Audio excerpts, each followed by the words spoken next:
बढ़िया दिव्य झांकी अपन लोग देखें। बहुत समझाया, जड़ भरत जी को समझ गए और रहुगढ़ समझ गए ये महात्मा है। महात्मा की बात को सुन करके एक बात कहा जड़ भरत जी ने, सुनो, रहुगणित तपसा नयाति नचे जया निर्वपड़ा गृहादवा न छंदसा नैव जलाभिषेकम। एक बात में समझा दिया। कहा राजन, तपस्या चाहे जितनी कर लो, प्यारे सुन लो, तपस्या चाहे जितनी कर लो, चाहे जितनी बड़ी यज्ञ कर लो, लेकिन चाहे जितना सत्संग कर लो, जब तक तुम संत महापुरुषों के चरणों में नहीं जुड़ोगे तुम्हारा कल्याण नहीं होगा। संत के बिना कल्याण होना मुश्किल है। संत महापुरुष ही बताते हैं जीवन कैसे जीना है। बिना महत पाद रजोभिषेकम, बिना उनके चरण की धूलि में मिल जाना, उनकी बातों को मान लेना ही परमात्मा की प्राप्ति। ये संत कृपा बताई। देखो, असली संत ही, अगर असली संत मिल जाए तो जीवन बदल जाएगा प्यारे। अगर असली संत मिल जाए तो जीवन बदल जाएगा। और हम सबको प्रार्थना भी करना चाहिए कि जीवन में अच्छे संत मिले। ऐसा संत न मिले जो झगड़ा करवावे, जो झगड़ा भिड़ावे, ऐसा संत न मिले। जो प्रभु से मिलावे ऐसा था। लेकिन अगर संत नहीं मिले हो तो क्या करना चाहिए? संत अगर आपको मिलना है, देखना है, दर्शन करना है तो करना क्या चाहिए? कभी सोचा आपने? हमारे ऊपर तो संतों की बड़ी कृपा है। संत कृपा, बहुत कृपा है, बड़ी कृपा। उन्हीं कृपा से देखो आज यहाँ भगवान कृपा, संत कृपा, गुरु कृपा से ही हम आपके सामने बैठे हैं प्यारे। राधे। तो एक काम करना पड़ेगा संत कृपा से। देखो, नौटंकी होना बंद कराओ राम जी, नौटंकी होना कम करो। एक प्रार्थना करना पड़ेगा,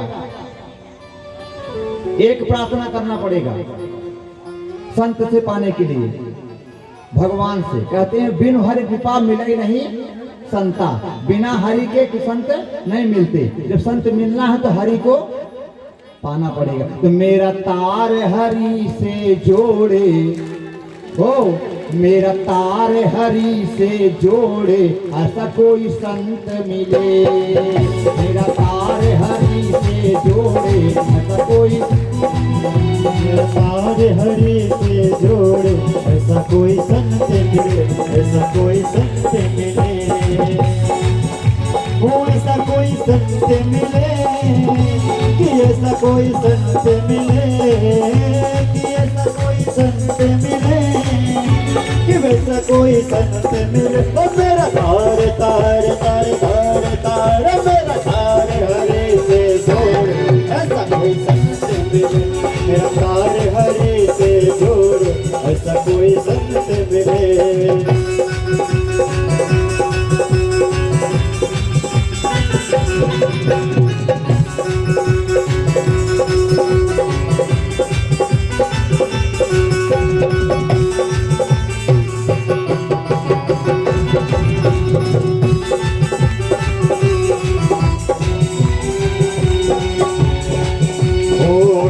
तार हुआ अंधियारा, टूटा तार हुआ अंधियारा, हर दिखे ना हरि का द्वारा, हर दिखे ना हरि का द्वारा। मेरा बिछड़ा, ओ मेरा बिछड़ा, ओ मेरा बिछड़ा बेटे मिला दे, ऐसा कोई संत मिले। मेरा बिछड़ा बेटे मिला दे, ऐसा कोई संत मिले।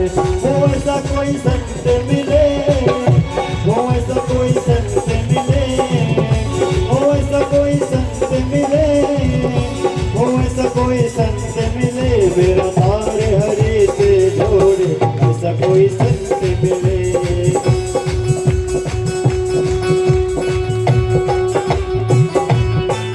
मेरा तार हरि से जोड़े ऐसा कोई संत मिले। मेरा तार हरि से जोड़े ऐसा कोई संत मिले। संत दरस के बड़े महात्म, संत दरस के बड़े महात्म, दुर्लभ संतम संत समागम। संत दरस के बड़े महात्म, संत दरस के बड़े महात्म, दुर्लभ जग में संत समागम। दुर्लभ जग में संत समागम। मेरे भ्रम का मेरे मन में, मेरे भ्रम में, मेरे मन के भ्रम को तोड़े ऐसा कोई संत मिले। मेरे मन का भ्रम ये तोड़े ऐसा कोई संत मिले। मेरा तार हरि से जोड़े ऐसा कोई संत मिले। मेरा तार हरि से जोड़े ऐसा कोई संत मिले।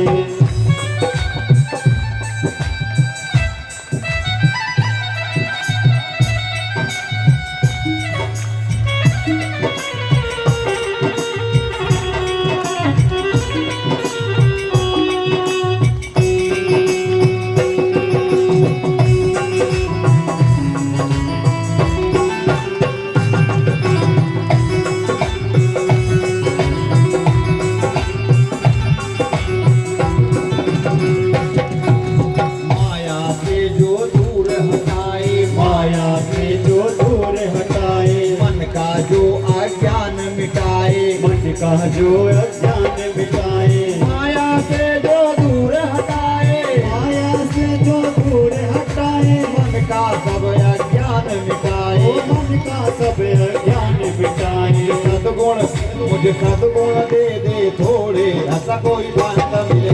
सद्गुण दे दो थोड़े ऐसा कोई संत मिले। तार हरि से जोड़े ऐसा कोई संत मिले। मेरा तार हरि से जोड़े ऐसा कोई संत मिले।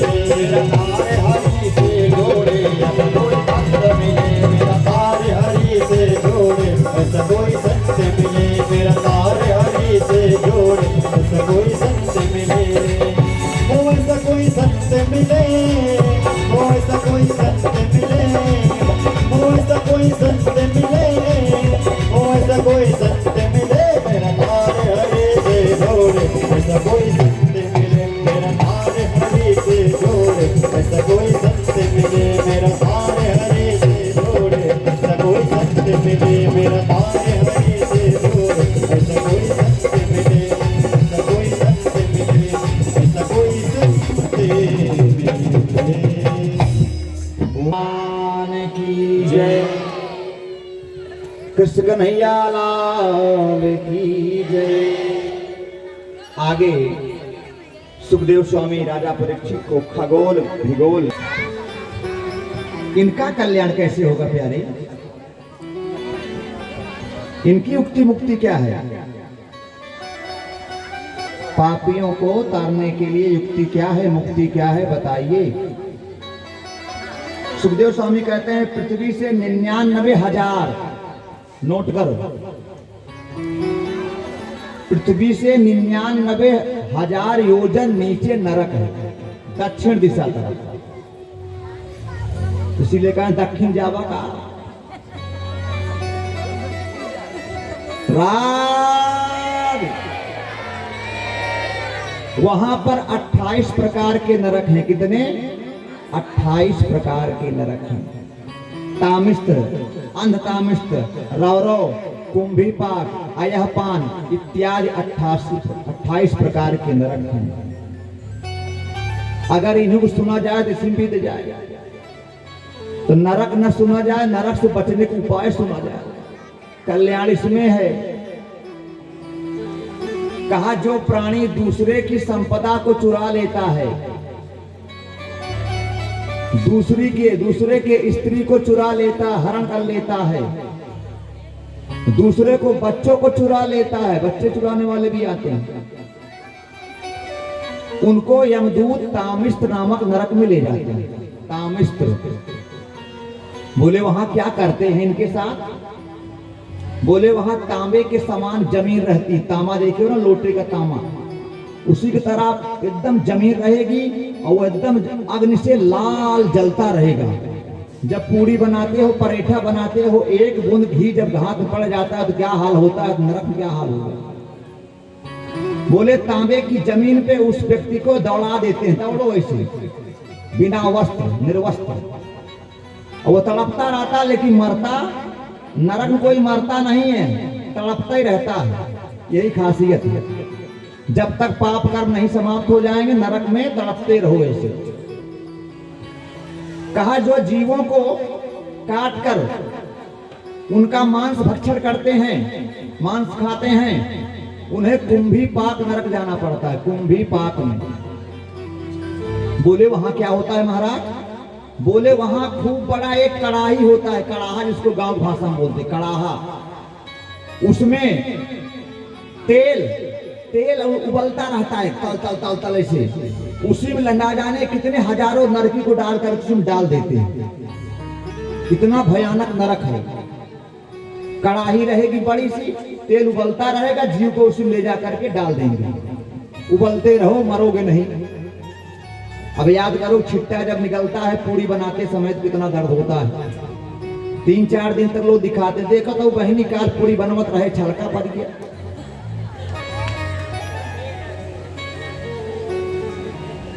तो नरक क्या गति होगी। आगे कह रहे हैं आप लोगों के लिए, समझा रहे हैं, सुन लो, बहुत काम की बात है। जो घर में आए हुए मेहमान को बड़ी बड़ी आंखें देखता है, जब देखो तब चले आते हैं। जो रोज आए मेहमान नहीं है, ये भी जान वैरे गहरा समझो, रोज आ रहे हैं क्या मतलब? रोज आने लोग चाय नहीं पूछते, हफ्ता में आओ चाय मिलेगी, रोज आओ कौन तुमको बैठा रहेगा, अपना काम करो, कुछ चाय पिलाते रहेंगे। तो जो घर में आए हुए मेहमान को, और अतिथि जिसके आने की तिथि न हो, हम आपके घर कभी आ जाएं अचानक बिना फोन किए तो हम अतिथि बन के आए हैं। आपके घर कोई आ रहा है बिना फोन किए पहुंच जाए अचानक, तो जान लो आपका सौभाग्य है।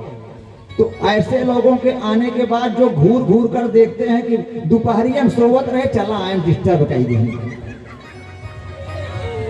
इतनी बढ़िया नींद आ रही, चला आए डिस्टर्ब कर देंगे। गुस्सा लगता है नींद में, कोई जो सबसे ज्यादा गुस्सा लगता है नींद में कोई जगा दे, सबसे ज्यादा गुस्सा। तो ऐसे मेहमान आने पर, अतिथि आने पर जो घूर घूर देखता है, उसको ब्रज तुंड नामक नरक में जाना पड़ता है। बोले वहां क्या होती है, उस नरक में क्या होता है? बोला वहां बोले कि वहां यह होता है कि तुमने उनका अपराध आंख से किया है, घूर के देखा, पता नहीं कहां चले आए। तो वहां गिद्ध लोग आपकी आंखों को निकाल करके खाएंगे, गिद्ध लोग। इसलिए भगवान से मनाओ कि मेहमान औबन करें, आए तो बढ़िया सेवा दे।